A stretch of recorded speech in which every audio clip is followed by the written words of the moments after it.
Thank you to Masterworks for sponsoring Natural World Facts.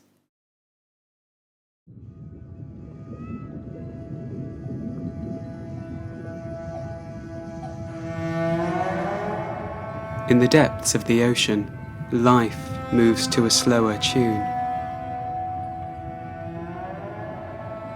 This place is a world within our world, a place of silence, emptiness, and darkness, where wonders are found drifting in a formless void.